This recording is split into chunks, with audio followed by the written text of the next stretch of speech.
Welcome back. Hi. Hi, good morning. Morning, sis. You ready to take the next one? Yes, Okay. yes. We're on lesson 259, Right. which is let me remember that there is no sin.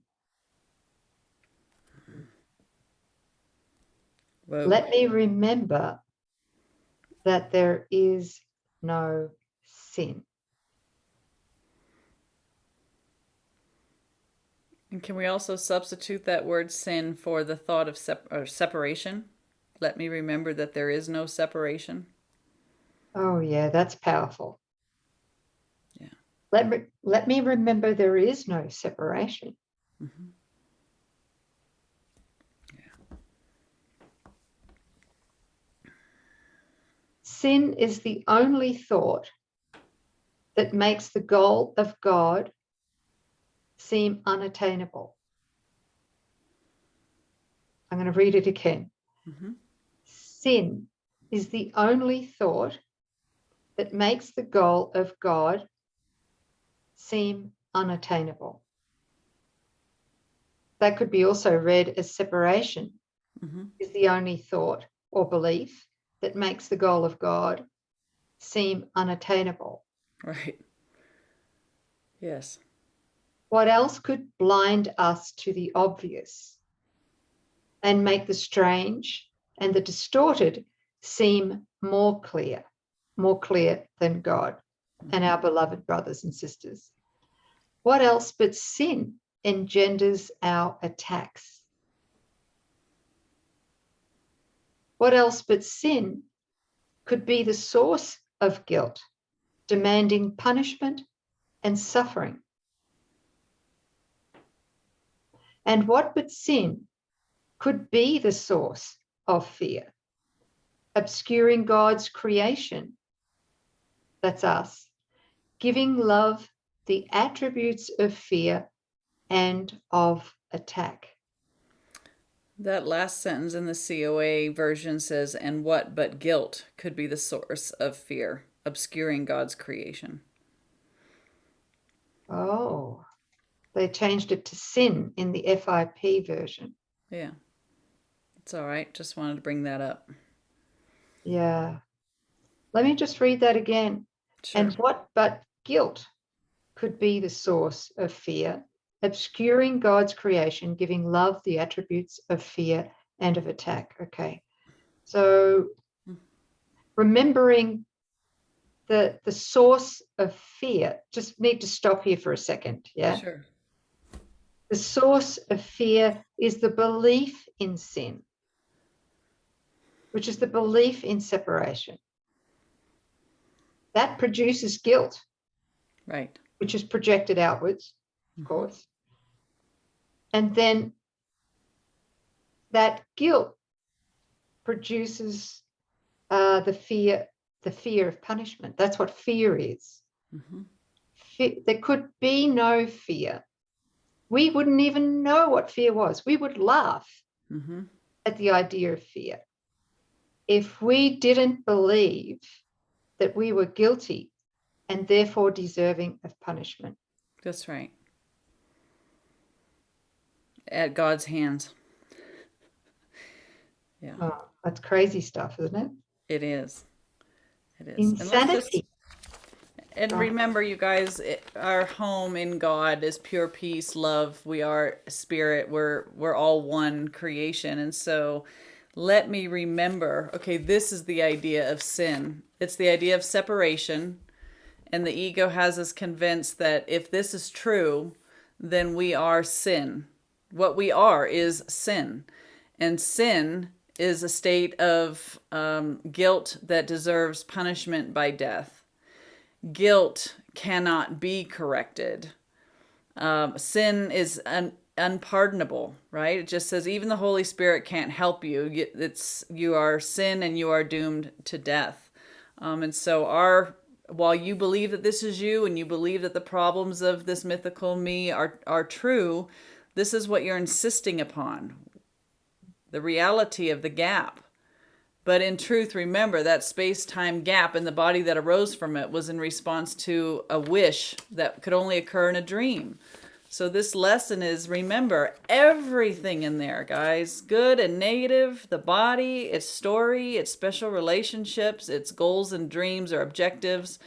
This, this has never occurred.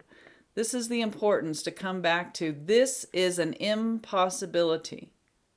Remember the word inconceivable. This is inconceivable to the mind of God, who is the only creator. So this is dream stuff. This is what a dreaming mind seems to be doing. But because it's a dream, it's not reality. It's never occurred. This is how important this lesson is. That watch everything just get swallowed up. But where are you? Still a mind in the mind of God, right? Still one with your Father, still as He created you to be. Nothing has changed. Nothing has ever reduced you from what you are as the Christ or the Son of God. So none of these things could be possible. Attacks, guilt, suffering, punishment, death, fear, lack. We couldn't even sense any of those things if we didn't first believe we're a body. So it really comes back down to we are not the body. That's what needs to be truly forgiven. This thought, this very persistent but illusory thought that we're a body. Yeah. Yeah. We're the spirit that God created. Yeah. That's our true identity. That's right. We were created in God's image and likeness. God's not in man's image and likeness. The true man is God's image and likeness, and that's purely spiritual. Do you want to read the prayer? Yeah, the prayer is, Father, I would not be insane today. I would not be afraid of love, nor seek for refuge in its opposite. For love can have no opposite. You are the source of everything there is. Everything good. Yeah. And everything that is remains with you and you with it.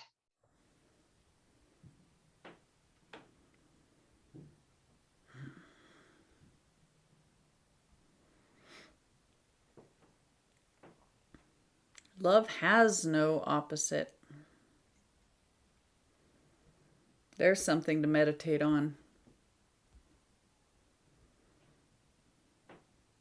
It's impossible that love, God, who is all in all, can have an opposite. It's impossible that God, who's omnipresent, could have some place carved out within himself where he is absent, where love is absent. There's no void in this perfect divine love. It is everywhere, omnipresent, right here where we are asserting itself. That's what we're awakening to.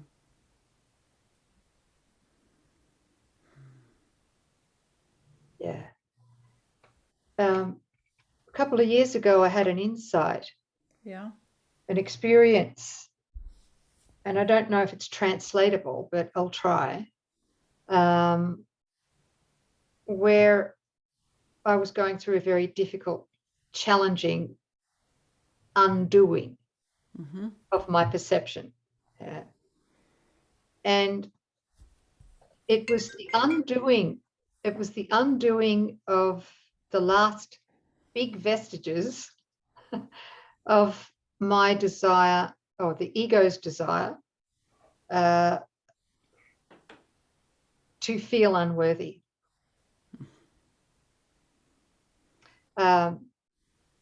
I would say it was the last big bit of feeling guilty, having that attraction to guilt.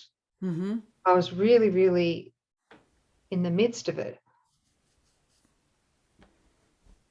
And then I realized that if I believed that I was sinful, of course, that's the only way I could be guilty, Right. or feel guilt in any way, shape, or form, is if I believed in sin.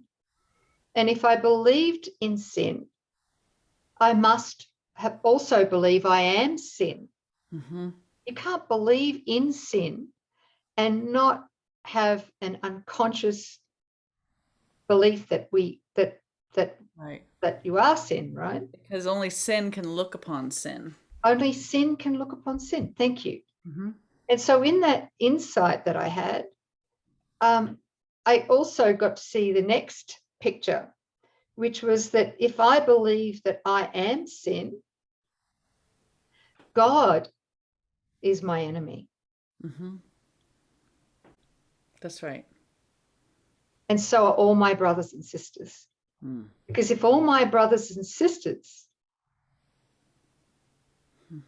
are the sons of God and sinless, and yet I believe I'm sinful, Yeah. they're my enemies. Right. And I have to protect and defend myself to the death Mm-hmm. to keep this false identity that believes it's sinful, guilty, and therefore deserving of punishment. I'm going to have to keep defending that identity to keep it secure. Yeah.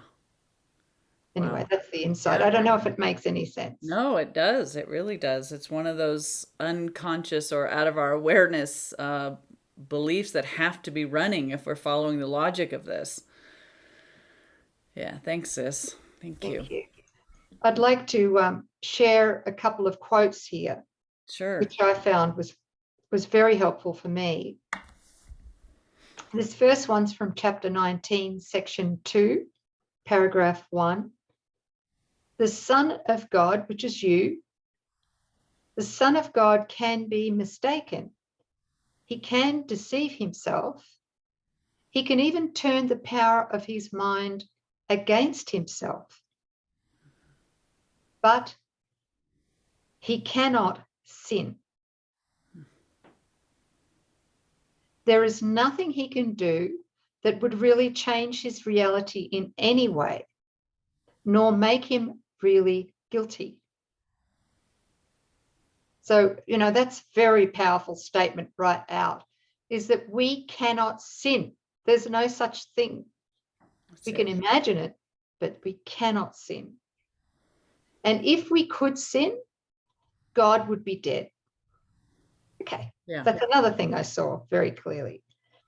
And this second quote is from chapter 9, section 8, paragraph 10. I'm quoting from the FIP version of A Course in Miracles. To accept yourself as God created you cannot be arrogance, because it is the denial of arrogance. To accept your littleness, unworthiness, to accept your guilt, right, is arrogant, because it means that you believe your evaluation of yourself is truer than God's. Yeah. That's a big one too. To really look at it, to sit to this arrogant, the boast of the arrogance to say, look what we've done. Right? If this is real, that's our arrogance that we've, destroyed God and created a different world, and we've got our own view of life and love, and wow, and we're destroying life, God who is life. Wow. Yeah, it's complete arrogance. It's the boastfulness of the ego. Thank God it's not true. But we need to recognize that we're truly, as we mythically me identified, it is a complete denial of God. Yeah. And then the more we experience holy relationship and the nature of God's will, holy loving, total grace, wanting only for our happiness, you get these influxes of God's love, and then the contrast to the recognition of what we're trying to do, slamming the door on God's face, trying to sever the relationship by trying to be something that you could never be. Boy, those have really brought me to my knees in tears and just remorse, right? Feeling remorse of, I don't want to do this to God any longer. I want to awaken from the dream. I can't, it's intolerable. But it needs the contrast. You need to feel God's love before you can feel bad about the ego's arrogance. Well said. Thanks, sis. Thank you. Those are great quotes. Do we want Yes. to put those anywhere, or do you want to make them available, or just mention them here? Just mention them here, I think. I've given the reference to each one. Okay. Okay. So that was the lesson. Let me remember that there is no sin. Yeah. Thank you, beautiful family, for joining us. Yeah. Yeah. Thanks, sis. Thank you. Thanks for helping to heal us too. Right. Without you, we couldn't heal. I need these reminders. Yes. Thank you so much. We love you. Bye, everybody. Bye.